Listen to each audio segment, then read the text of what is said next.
Endine EKRE liige, tänaseks aknaalune rahvasaadik Kalle Grünthal saabus täna Harju maakohtusse võrdlemisi lõbusas tujus. See aga ei tähenda, et ta oleks soovinud ajakirjanike küsimustele sisulisi vastuseid anda. Tere hommikust, härra Grünthal. Tervist. Ma küsiks paar kiiret kommentaari siis enne istungit. Teeme siis vastastikku. Ega asi peab olema ikkagi võrdne, on ju? Nii. No nii, võime alustada. Ja võibki. Võime alustada. Kuidas selle kütusekaardiga siis oli? Mina olen Kristina Veimberg TV3 uudistest. Tere hommikust. Tere hommikust. Kuidas selle kütusekaardiga siis oli? Mis teid täna kohtusse tõi? Me seda hakkame arutama. Mis on siis teie omapoolne nägemus täna enne seda esimest istungit? Istungit. Praegu toimub eelistung, praegu ei ole tõendite arutamine.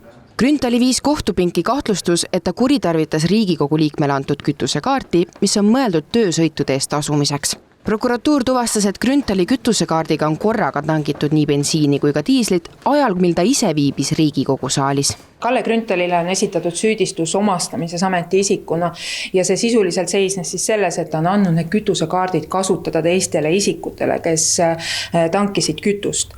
Ja selliselt on ta talle usaldatud vara pööranud kolmandate isikute kasuks ja on tekitanud selliselt kokku kahju ligi kaudu 3000 eurot. Grünthal ise ütleb, et ta pole midagi omastanud, vaid tankimised olid vajalikud isikukaitse korraldamiseks. Saadiku sõnul on ta korduvalt ähvardatud ning politsei tema probleemiga ei tegelenud, mistõttu tuli tal leida ihukaitsja. Ma saan aru, et te olete enda hinnangul täiesti ebaõiglaselt täna kohtusse tiritud.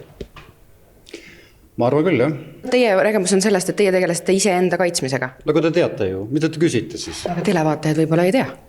Miks te kohe ei ütle siis seda? Kas te saaksite võib-olla nendele televaatajatele, kes veel ei tea, öelda, mis on teie nägemus? Ärge hakake mulle jama ajama.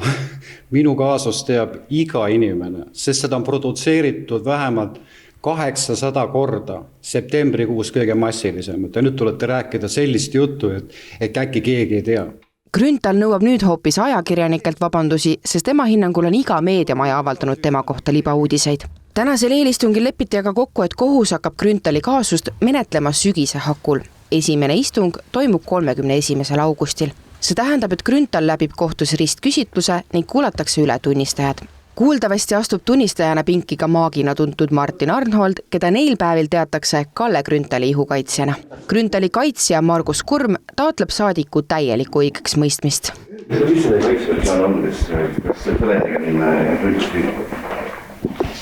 Mina olen seisukohal, et see on põhjendamatu ja eks kohtumenetlus näitab, kuidas see asi lõpeb.